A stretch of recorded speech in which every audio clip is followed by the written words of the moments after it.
Hola, buenos días, ¿qué tal? Bueno, en el encuentro de hoy vamos a ir concluyendo con este primer segmento en donde hemos trabajado con conceptos que tienen que ver con la estructura y el funcionamiento del aparato psíquico.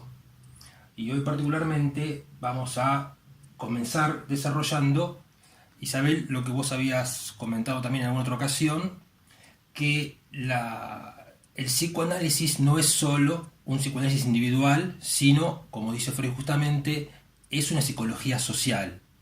Claro, ¿Qué significa esto? primero y sobre todo, que no se lo considere solo el- la teoría del inconsciente, cosa que vengo remarcando desde el primer encuentro. Es una psicología de lo abisal, del inconsciente, pero Freud sostuvo muy claramente en Psicología de las Masas y Análisis del Yo que es una psicología social. Los psicoanalistas, una vez más, han querido reducirlo a la psicología del inconsciente. No solo es intersubjetivo, porque es inconcebible un aparato psíquico que nazca de un huevo. Nace en interacción con los padres y en interacción con una sociedad. Por lo tanto, no solo las pulsiones se constituyen como Vorstellung Repräsentanz según la libidinización que esas representaciones reciben como huellas por la interacción con los padres. Por eso muchos autores, al hablar de las etapas pulsionales, hablan de apertura de las zonas erógenas.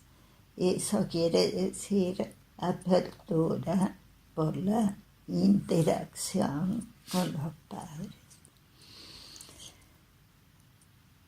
Además, queda clarísimo, la noción de género que yo introduje es claramente cultural. El complejo de Edipo introduce clarísimamente al chiquito en el simbolismo del complejo del parentesco, que es cultural en el uso y predominio de la representación palabra, e instala el super-yo, que es la ética, y el super-yo depende del super-yo cultural. Todo Moisés y el monoteísmo plantea la historicidad de los superyoes culturales. O sea, el superyo cultural es la ética que corresponde a cada momento histórico y cultural. Una cosa es el superyo de la Edad Media, otra cosa el superyo de la Edad Media cristiana o de la Edad Media musulmana. Una cosa, y esto lo he trabajado yo, ese super yo moderno, y otra cosa, ese super yo postmoderno. Muchísimas normas y valores han cambiado y están cambiando. No solo normas y valores.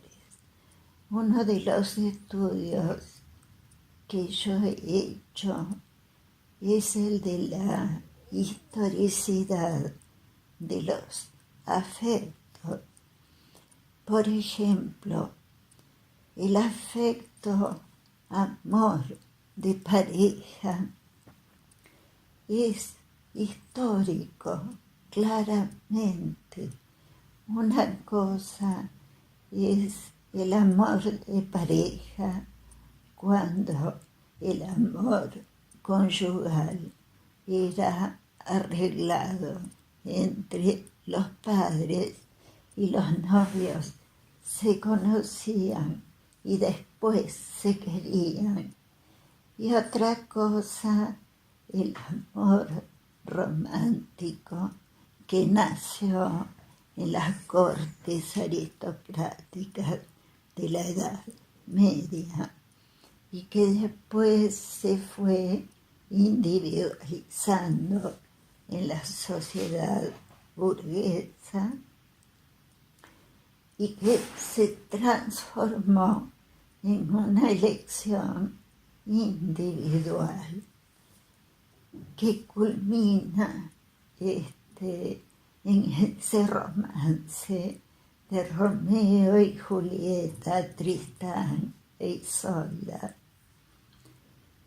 y que está cayendo como ideal romántico en el postmodernismo, donde el amor romántico ha caído por el alto nivel de individuación de la gente, donde ya los caminos de elección están sufriendo los embates de los caminos altamente individuales que van eligiendo las parejas con la fragmentación de proyectos.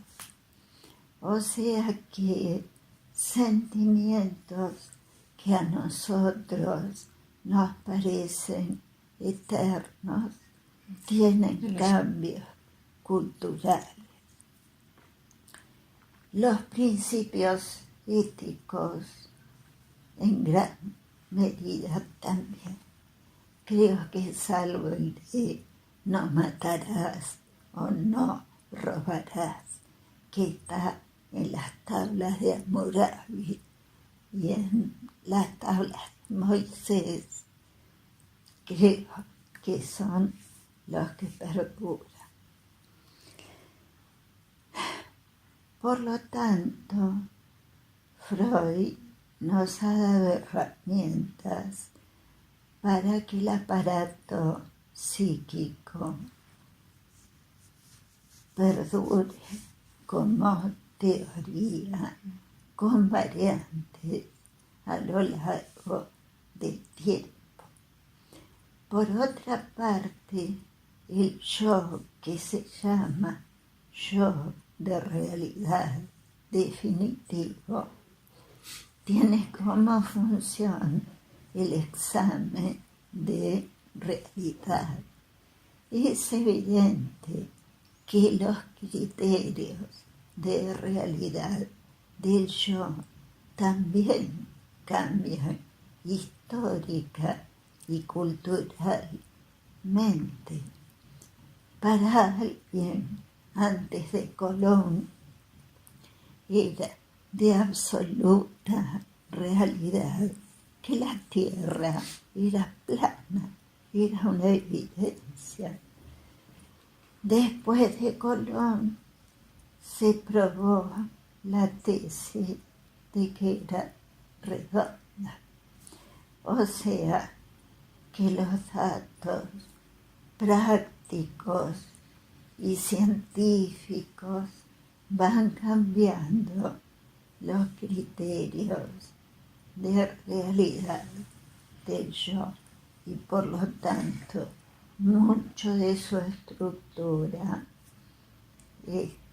incluso afectiva, porque estos cambios que digo también cambian su estructura de creencias y de valores.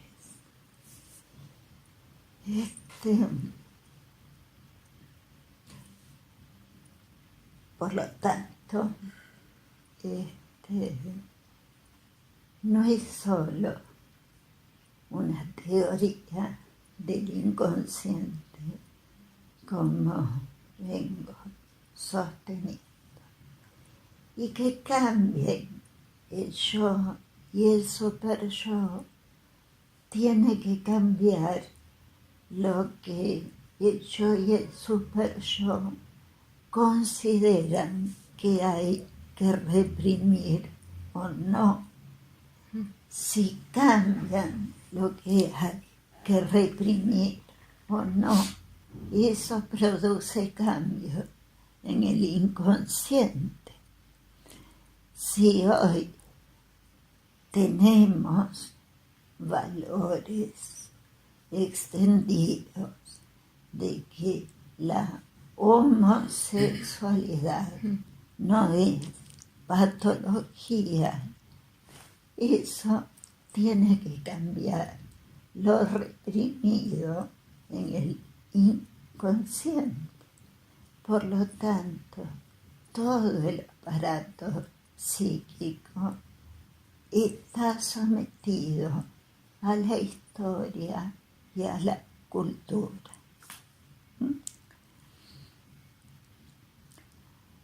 Creo que otra cosa que quisiera dejar en claro son los procesos de sobreinvestidura y sublimación.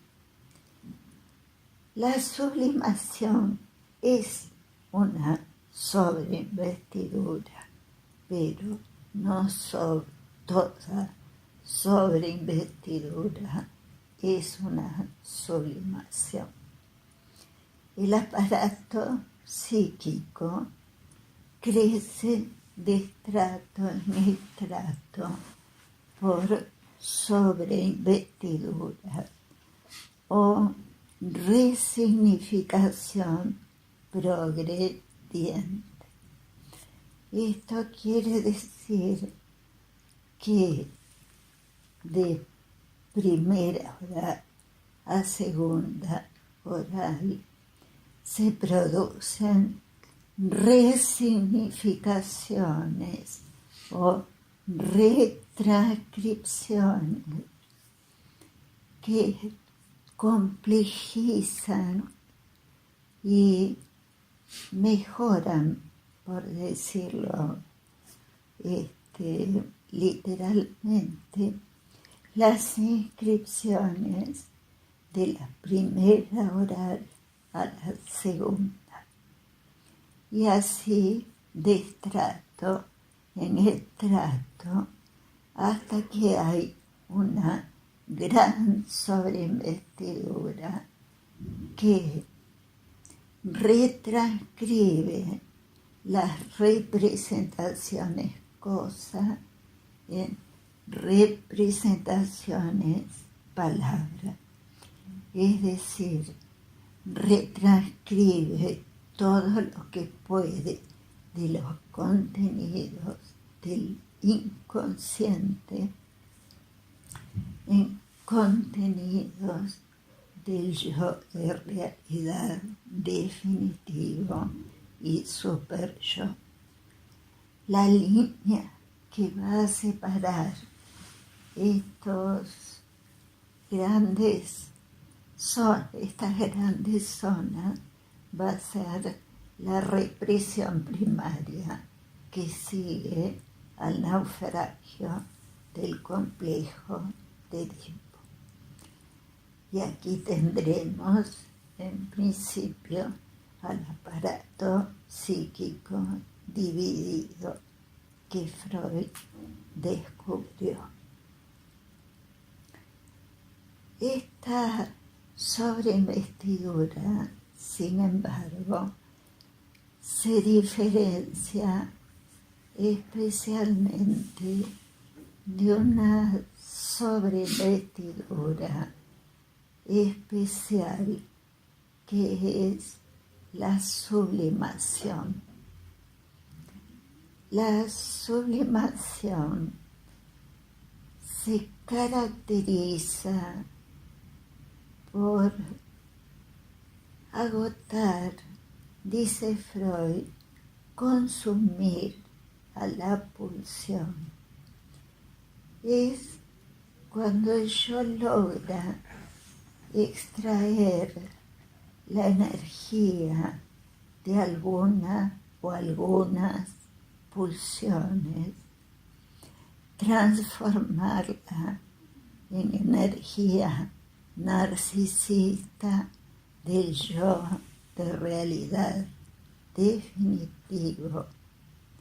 Y desde esa estación, en conjunto con su super-yo, elegir una meta y un objeto de servicio cultural que le den un nuevo objetivo que le produzca tanta satisfacción cuantitativa como si se la hubiera dado una pulsión. Perdón, ahí te hice una consulta, porque vos hiciste esta suerte de semejanza o relación entre la sublimación como algún tipo de sobreinvestidura especial. Decís que en la sublimación cambia entonces la meta, no hay satisfacción sexual directa. No, cambia la meta. Desexualiza. Por eso. Y decís, también destruye la pulsión o consume la pulsión. Freud dice, la consume. Ok.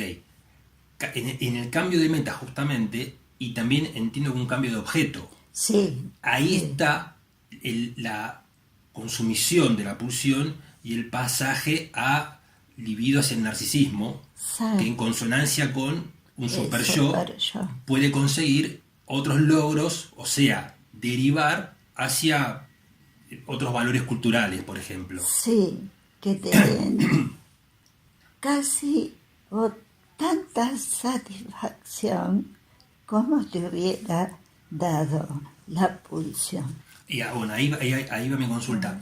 En la sobreinvestidura, de la más llana, digamos, en la más común, por ejemplo, en la satisfacción con una zona erótica, tenemos una meta determinada y un objeto determinado. Si pasas a un estadio más avanzado, seguís con la meta, satisfacción sexual, pero puede haber una reorganización de esas representaciones, sí, y eso implica sobreinvestidura. Eso define sobreinvestidura. Resignificación progrediente. Sí. O sea que la distinción que se podría enfatizar sería en la que en la sublimación se cambia la meta, se cambia el objeto, la libido va al narcisismo y en consonancia con el super-yo encuentra satisfacción, sí, que es lo que estaba señalando. Sí, sí, sí. Desaparece la meta sexual directa. Sí. Por eso la pasión del científico, la pasión del escritor, sí. Isabel, cuando se dice la meta del narcisismo, la meta sexual, la meta del yo es desexualizada, ¿se refiere a esto, a la meta sexual directa? Bueno, hace muy bien en traer, porque si se acuerdan de un encuentro nosotros marcamos el doble sentido en que Freud usa sexualidad, en el sentido de la función sexual oral, anal, que culmina en la genitalidad. Ese es un sentido, pero lo usa en un segundo sentido. Sexualidad es la energía de Eros. Yo creo, él no lo explica, así que digo lo que yo creo. Yo creo que en la sublimación transforma la energía sexual de la función sexual de la pulsión en energía narcisista de predominio de Eros, que hay una desexualización en el sentido de sexualidad de la función sexual. Claro, porque si no sería deserotización y ya no se entendería, digamos, el yo tiene energía, tiene libido. Sí. Bueno, la energía narcisista no es de la función sexual. Claro, es de Eros. Es de Eros. Sí. A mí me parece importante esto porque habitualmente no se entiende ese párrafo de Freud cuando habla de desexualización. Es culpa de él. Él Claro. no es claro. No es claro. Sí, uno tiene que dividir. O sea, lo que se anula son las funciones sexuales parciales. No, sexuales Agresivas. directas. Comer, cagar, coger, chupar, mear. O sea, hacer referencia a las pulsiones parciales. Claro. Ahora, me queda la Parciales. duda, sin entrar por ahí en detalles o no ahondar demasiado por si no hay tiempo, pero al menos para plantearlo, ¿la sublimación aplica sobre las pulsiones agresivas? ¿Se puede sublimar? Acordate Porque hasta ahora que venís hablando de la sexualidad. todo en la función sexual es Eros-muerte. Claro, sí.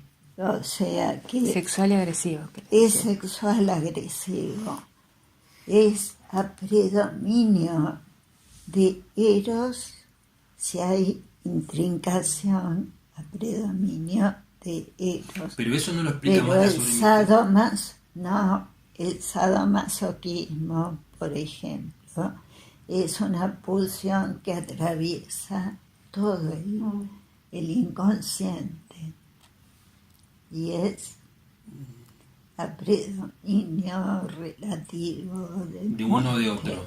Claro. Pero a ver, no sé si se entiende, pero lo que quería plantear es cómo aplica la sublimación en una pulsión parcial agresiva. O sea, siguiendo la definición y la explicación que sea de sublimación en el caso de la sexualidad, cambio de meta y cambio de objeto. En la agresión, Bueno, ¿puede aplicar también así? sí, por supuesto. Yo estoy convencida de que un investigador sublima sadismo. ¿El cirujano? El cirujano también. No, yo creo que todo deseo de conocer tiene una cuota de agresividad. Incluso creo que lo he comentado varias veces. Me parece que a las chicas nos falta sublimar un poco de agresividad para conocer. Okay. Aplicar un poco de la agresividad. Sublimar Sublimar. agresividad. Claro, cambiar justamente la agresión La meta. directa de destrucción. Claro, No es lo mismo cambiar la comerse meta. el libro que leerlo Claro. y Y hacerlo devorarlo propio. simbólicamente, o claro, devorarlo por y pasar conocimiento. al frente, decir, aquí estoy yo, competir, En la competencia, claro. competir con los compañeros masculinos, eso nos falta. Claro. En la competencia se ve claramente, ¿no? Se ve como mucha claramente. gente no puede competir porque está... Muchas chicas. Muchas chicas, claro. Sí. Porque ahí está, digamos, hace falta la sublimación de la agresividad para poder competir. Con los cambios culturales puede suceder, porque Claro. el tema es esto, está cambiando. Sucediendo, Está cambiando. Está sucediendo. Estaba muy vinculado al lugar de la mujer desde el punto de vista cultural. Claro. Incluso con algunos desfasajes, cuando hacen lío. Cuando en las recién comienzan las catedrales, cosas. Claro, pensando en el boxeo, para mí no es deporte, pero al ser aceptado como un deporte también implica una sublimación, para mí queda corta, Sí. ¿no? Pero O las luchas. las luchas, claro. Claro. Pero sí, entonces la sublimación vos lo ves como un fenómeno que se da a partir de la instalación de la represión primaria y Sí. Conjugada con la instalación de la subestructura del superyo. Sí, como la describe Freud, sí. Ahora, algunos autores como Melanie Klein la han considerado en los chicos. Yo no lo niego, pero tendría que ver cómo es el proceso. Okay. Y hablando de esta etapa más temprana, vos querías hacer una aclaración en la relación que hacías entre el sentimiento de sí y también trayendo un concepto extra freudiano que era el de identidad. Sí, lo que dije es que el sentimiento de sí o Selbstgefühl se va formando desde la infancia y tiene mucho que ver con la estructura, primero con la representación de sí que parte del cuerpo. En esa representación de sí que parte del cuerpo se van anclando las identificaciones que nunca son fotocopias del otro, además de los otros, o sea, que es una estructura particular en cada uno. O sea, que esas experiencias del cuerpo e internas se van consolidando poco a poco en sentimiento de sí, que es la experiencia de la estructura del yo y la estima del yo. En Freud tiene las dos connotaciones.